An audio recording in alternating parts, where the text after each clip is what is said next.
बजा बिगुल चुनाव का, तीव्र है सियासी रण का शंखनाद। सियासी कुरुक्षेत्र की मिट्टी भी है अब जंग को तैयार।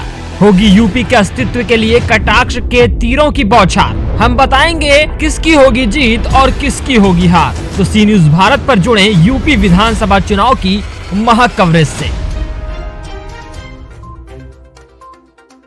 नमस्कार, मैं हूं अखिलेश पांडे और आप देख रहे हैं सी न्यूज भारत। वक्त हो चुका है न्यूज आवर का।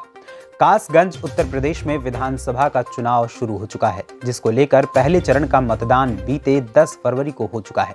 वहीं कासगंज जनपद में तीसरे चरण का मतदान 20 फरवरी को होना है।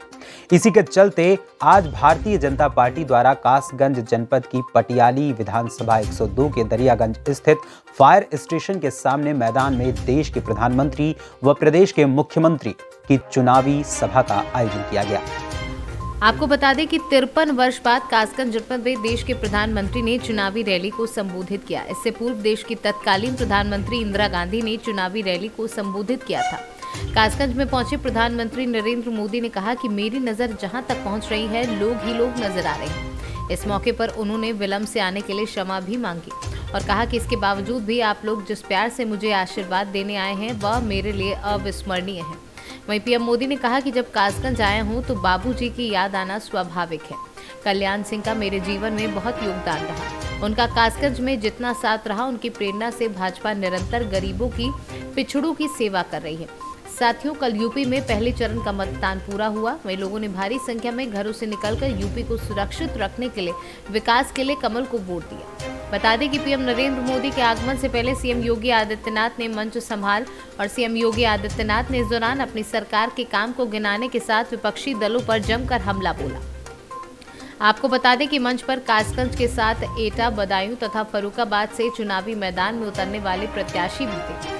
सीएम योगी आदित्यनाथ ने सभी का परिचय भी प्रधानमंत्री ने कराया। इस अवसर पर केंद्रीय मंत्री अर्जुन मेघवाल तथा सांसद राजवीर सिंह राजू भी थे। भारत माता की। यहाँ अनेक जिलों से आप देवानंद जी की सरकार को आशीर्वाद देने के लिए आए हैं। मेरी नजर जहां पहुंचती है उससे भी आगे मुझे लोग ही लोग नजर आ रहे हैं।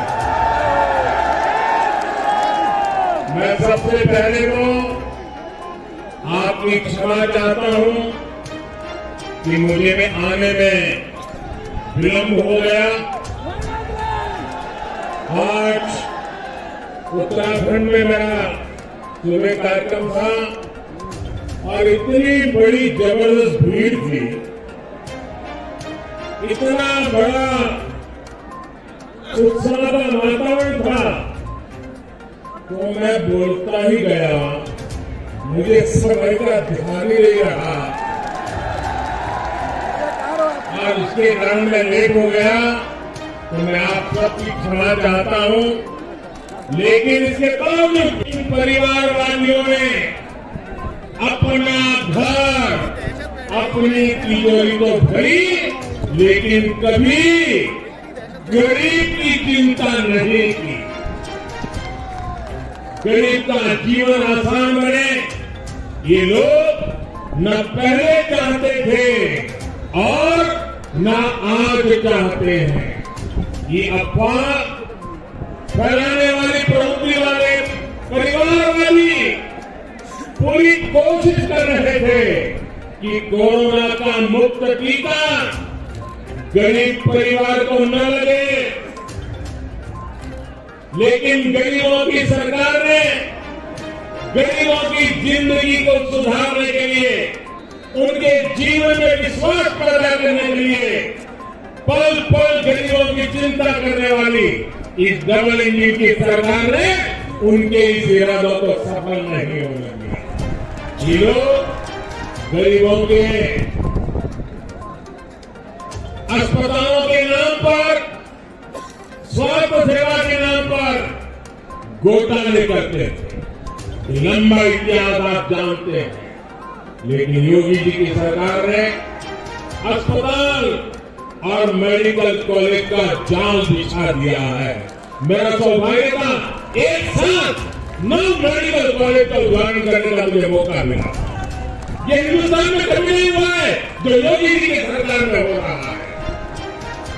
इनको ये भी लगता था कि 100 साल का इतना बड़ा संकट आया है, वैश्विक महामारी कोरोना आई है, यूपी में भूखमरी फैलेगी, उस पर ही अपनी राजनीतिक रोटियां सेकेंगे। लेकिन इन लोगों को एहसास ही नहीं था कि मोदी योगी ने इनके राशन माफिया, मालूम है ना राशन माफिया, ये राशन माफिया को किनारे लगा दिया है। महामारी के समय में हमारी सरकार हर गरीब को पिछले कई महीनों से मुफ्त राशन दे रही है और हमारा संकल्प रहा कि ऐसी बड़ी वैश्विक 100 साल की भयंकर बीमारी आई है, जीवन बचाना बड़े बड़े समृद्ध देशों के लिए मुश्किल हो गया था। हमने जीवन भी बचाने के लिए जी जान से मेहनत की और हमने कोशिश की कि गरीब के घर का चूल्हा जलता रहना चाहिए। सूरज ढलने के बाद आप घर के से निकलने से घबराएं, बहुत जरूरी होने पर बाहर जाएं, अपने काम टालें। ये स्थिति ठीक नहीं है। अगर ट्रेन रात को किसी स्टेशन पर पहुंचे और लोग सुबह तक इंतजार करें, प्लेटफॉर्म पर बैठे रहे ताकि सलामत घर पहुंच सके, ये स्थिति उत्तर प्रदेश में देखी थी। उत्तर प्रदेश को उससे बाहर लाने का काम योगी जी की सरकार ने किया है। यूपी ने 5 साल पहले जो इन गौर परिवारवादियों, माफियावादियों ने जो माहौल बना दिया था, उसके खिलाफ योगी जी ने बहुत बड़ी लड़ाई लड़ी। भाइयों बहनों, जीवन में सुरक्षा एक छोटी चीज नहीं है। जहां हालत बिगड़े हुए हैं वहां दशक और दशक निकल जाते हैं, कानून राज स्थापित नहीं होता है, बहुत मेहनत पड़ती है। योगी जी ने ऐसी कठिन स्थिति में से उत्तर प्रदेश को बाहर ला करके 5 साल के भीतर कानून का राज स्थापित करने में सफलता पाई है। बहुत बड़ा बदलाव लाए हैं और आगे भी इसको और पक्का करेंगे, ये मुझे पूरा विश्वास है। भाई आशीर्वाद देने के लिए आए हैं, ये मेरे लिए बहुत बड़ा सौभाग्य है। मैं फिर से एक बार आपका आभार व्यक्त करता हूं। मैं श्रीमान योगी जी को भी अभिनंदन देता हूं कि अभी जो उन्होंने घोषणा की वो वाकई आप कल्पना कर सकते हैं भारत की एकता क्या है। लता मंगेशकर जी गोवा की बेटी, उनका पैतृक विस्तार गोवा, राम की भक्त,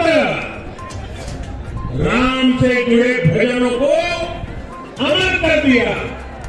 वो लता मंगेशकर जी अयोध्या में चौराहे का नाम उस पर करना, मैं समझता हूं जो भी राम मंदिर के दर्शन के लिए आएगा वो यहीं से निकलेगा तो लता मंगेशकर जी के भजन भी याद आएंगे और भारत रत्न लता मंगेशकर जी के लिए गर्व भी होगा।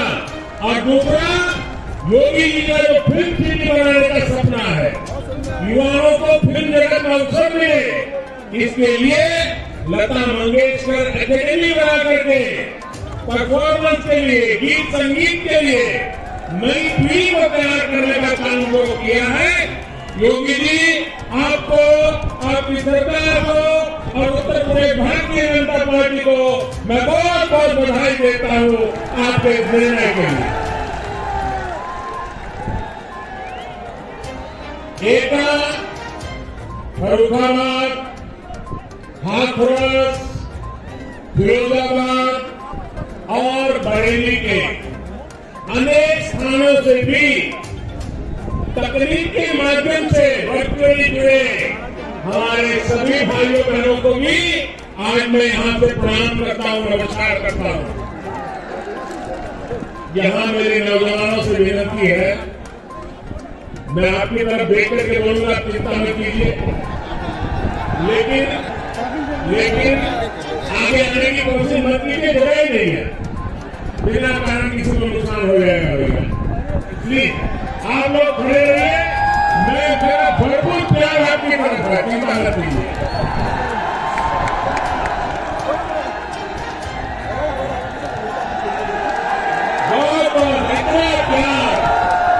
कासगंज से सीनू संवाददाता मानपाल यादव की रिपोर्ट। फिलहाल इस खबर में इतना ही। देश दुनिया की तमाम खबरों के लिए देखते रहिए सी न्यूज़ भारत।